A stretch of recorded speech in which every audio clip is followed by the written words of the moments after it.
Ngayon, nose in pa rin to. Ibig sabihin, papasok ka pa rin ng pauna. So, ganito naman ang pinaka-reference mo, palatandaan mo, or diskarte na gagawin mo. So, ito yung parking na gagamitin natin. Itong number 13. So, nose in pa rin.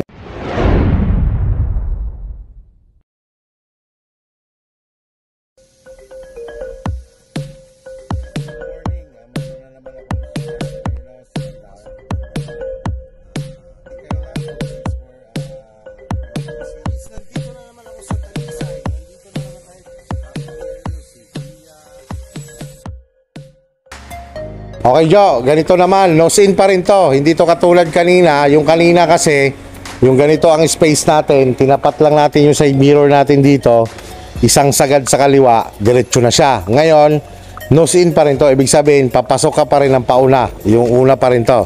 So, ganito naman ang pinaka-reference mo, palatandaan mo, or diskarte na gagawin mo. Na ganyan naman ang space mo. Kumbaga, medyo malapit ka dun sa paparkingan mo. Sige, forward ka. Ito yung parking na gagamitin natin. Itong number 13.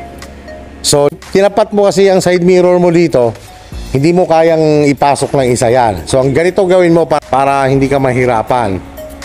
Yung side mirror mo na yan, doon mo itatapat sa pangalawang poste. Sige, tapat mo muna. Sige, basta walang gas ha.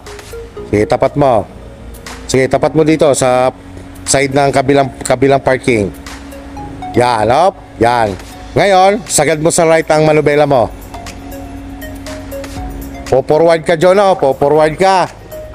Make sure na ang bumper mo hindi papasok dito, ha. Kailangan ang bumper mo hanggang dito lang, ha. Sige, forward.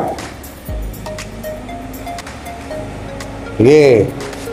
Up. Yan. Dapat hanggang ganyan lang. Tapos, reverse ikaw, Joe. Reverse.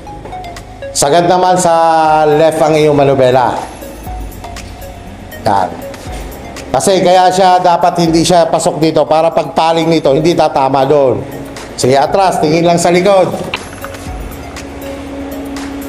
Tama, hindi siya tatama.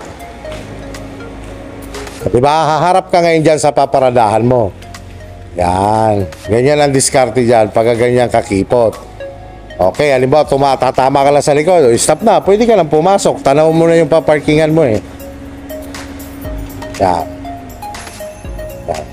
Tingnan mo naman ngayon yung pupuntahan mo. Yan. Basta kontrolado lang sa sasakyan. Yan, tama yun. Dagdag ang manubela. Yan. Okay, diretso. Yan, dahan-dahan lang. Yan, tama yan. Sige, forward.